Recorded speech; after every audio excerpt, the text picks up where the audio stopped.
Hey folks, just before we begin, this bizarre topic is made possible thanks to this week's sponsor, Raycon. If you want to listen to my soothing, sexy Northern Irish accent in these lightweight, comfortable wireless earbuds and help out the channel, stick around until the end of the video to hear all about these bad boys. Okay, thanks, bye, love you.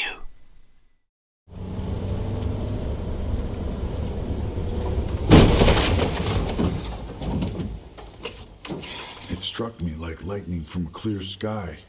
I couldn't resist running that little old lady over. It made my already rather daring plan of bringing the first body back to the scene of the murder in order to take some more inspired photos a great deal more dangerous. I now had a severely hemorrhaging body and another body in a bizarre frozen position on my hands. God damn it!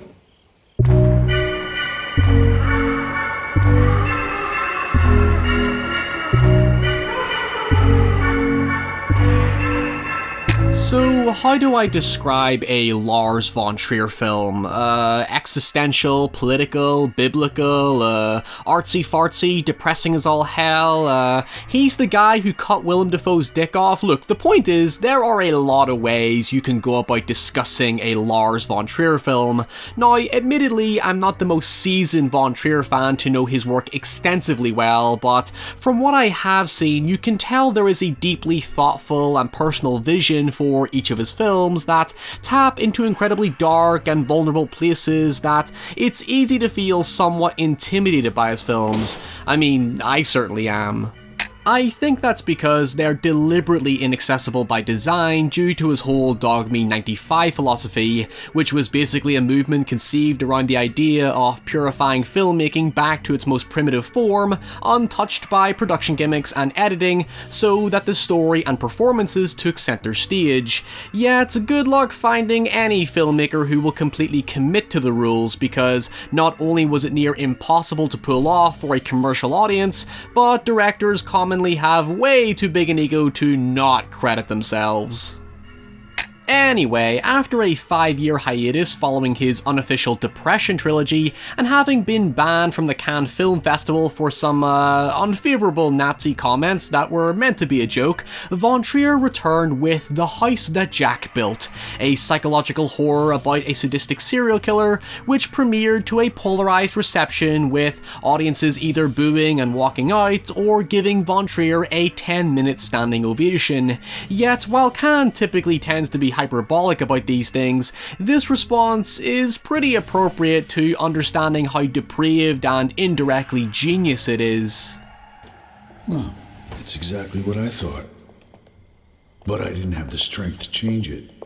And besides, everything was still going remarkably well. Sometimes the best way to hide is to not hide at all. So let's talk about it.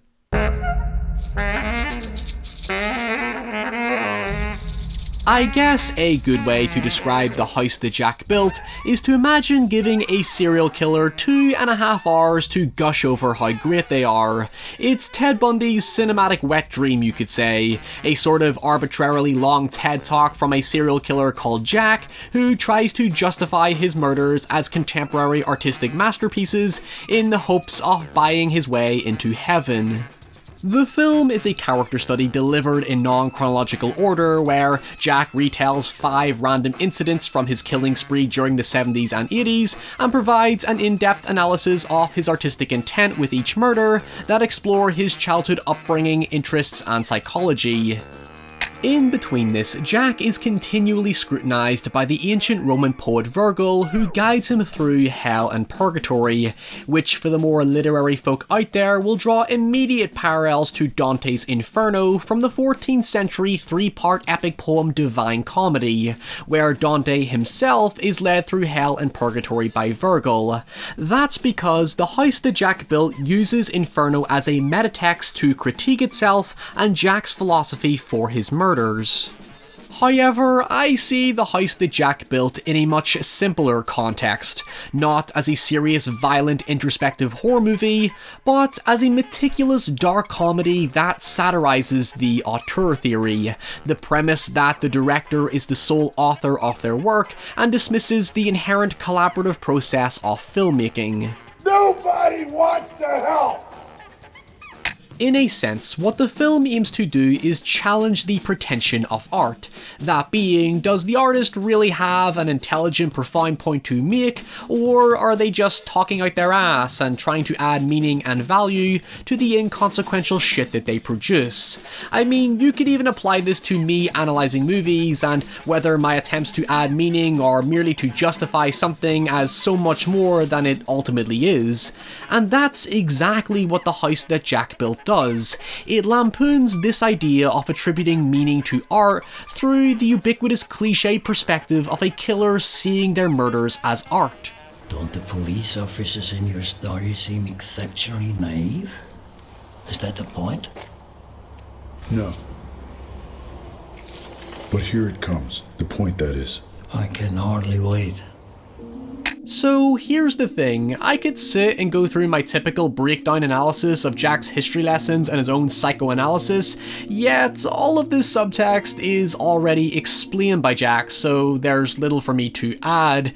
It becomes the most literal of literal experiences because by attempting to explain the movie, you are literally playing into its meta joke. It calls upon this notion that the creator's text is always open to any personal interpretation and that the creator can no longer dictate what their narrative is once it's in the hands of their audience. Not so much with this movie, because since you're seeing everything from Jack's perspective, who by nature is controlling, manipulative, and narcissistic, he refuses to let the audience have any perspective on his art. I mean, would you expect anything less from a killer who calls himself Mr. Sophistication? As such, the story's central conflict comes from Virgil, who serves as the voice of the audience, challenging Jack's narratives as being so arrogant and egotistically in favour of himself that they're impossible to believe. All his victims are presented as naive, stupid, and just seem to willingly let Jack kill them because he assumes it's because he's so incredibly clever, cunning, and so fiercely charming that he's difficult to ignore. Yet that's the thing, the film is making fun of Jack, and he's totally unaware of it. He's more of a punchline than a threat. For example, in the first incident, Jack helps a woman abandoned by the roadside after her car breaks down, and she proceeds to spend all her time pointing out how the circumstances are so perfectly set up for Jack to murder her and get away with it, and obviously that's what happens. Sure, I'm ruining the scene by explaining the joke, but it's amazing how it plays off the cliche of a victim being able to leave a dangerous scenario whenever she wants, because Jack very adamantly does not want to help her at first, and shows no interest in killing her until she basically taunts him into doing it.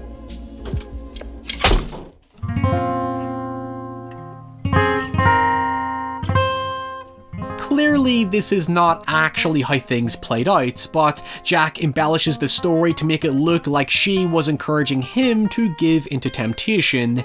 It then contrasts with the second narrative where Jack very easily talks his way into a lonely woman's house, where he proceeds to murder her and steal her corpse.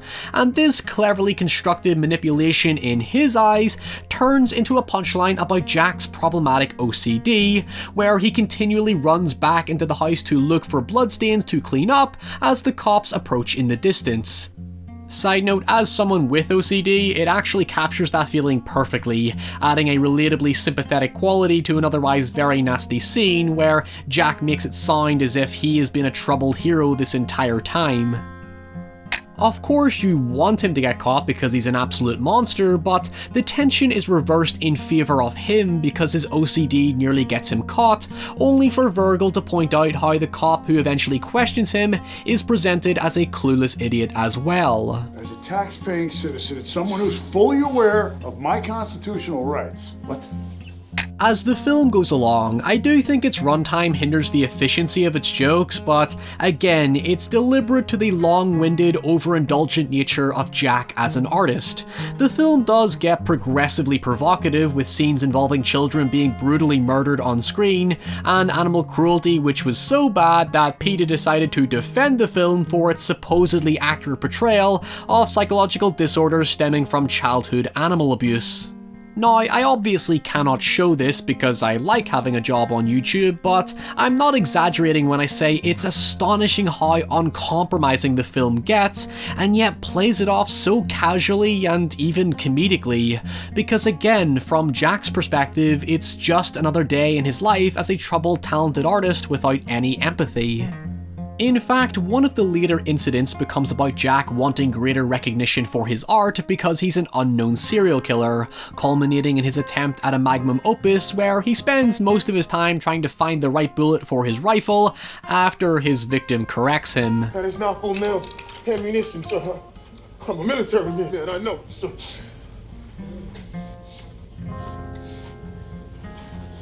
You're right. Thankfully, Jack does get his comeuppance in the end when all his arrogant and delusional behaviour are played against him when Virgil takes him to the pit leading to Satan, only for Jack to disagree with where he's meant to go and trying to reach a bridge leading out of hell and falling into the pit because, well, he deserves it, and for a film as inconsequential and vile as this one, there are actual consequences to his evil actions. But what about this house that Jack supposedly built? Where does that play into it? So, at first I assumed the house was a sort of Chekhov's gun-style element because it's a recurring motif in the story where Jack talks about continually redesigning his dream home using his unexplained inheritance. But in the conclusion, when meeting Virgil for the first time, Virgil is the one to encourage Jack to just let go of all his attempts to be cerebral and meaningful with his art and let it speak for itself. It's the one demon in Jack's life that's been eating away at him for so long, and it's assumed that once he completes this final grand gesture, he'll be done, ready to leave this world. Yet, what the house symbolizes is his point of contention, and when Virgil tells him to just finish it so all his pain can be over with, he builds a house out of all the corpses he's collected over the years. And that's it. That's the big, grand, grotesque gesture Jack ends his life on. As the police finally surround him, he crawls into a hole with Virgil where he stands at the pit of hell. The irony behind this final gesture is that it represents the film thematically. It speaks for itself. It's Jack's most thoughtless creation where there is nothing else subtextually buried deep within it, yet it symbolizes everything. If you go in letting go of pretension and seriousness, the house that Jack built becomes this absurdist gallows comedy. I guess in the context of Dante, it is a literal divine comedy, one that transcends what most people would call just another pretentious art film into something that comes with its own thesis to justify its existence.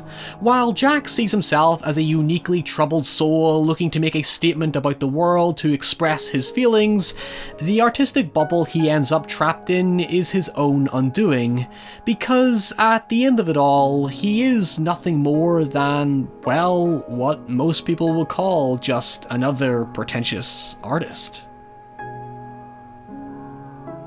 Hey, if you enjoyed this video and want to listen to future content in the most affordable, non-intrusive way possible, then I highly recommend Raycon's lightweight, brilliantly sounding everyday E25 earbuds. The E25s are a brilliant alternative to these dangly wired things and this contraption, as they sit perfectly in my big fat ears and wirelessly charge up to 4 times on a single charge in this cute little case, along with having several different bud sizes so you can find what best suits your ears. The everyday E25 earbuds also have 6 hours of playtime, seamless Bluetooth pairing, more bass, and a more compact design that gives you a nice noise isolating fit. And of course, the most important aspect, you get to pick your color! sure. I hear all the cool kids pick blue. Do that. Pick the blue ones. Raycon earbuds start at about half the price of any other premium wireless earbuds on the market and sound just as awesome as any other top audio brand you know. So go to buyraycon.com/Ryan by clicking the link in the description box below to get 15% off your order. And until next time, stay safe and I'll see you all very soon with your cool blue Raycon earbuds. Okay, bye, love you.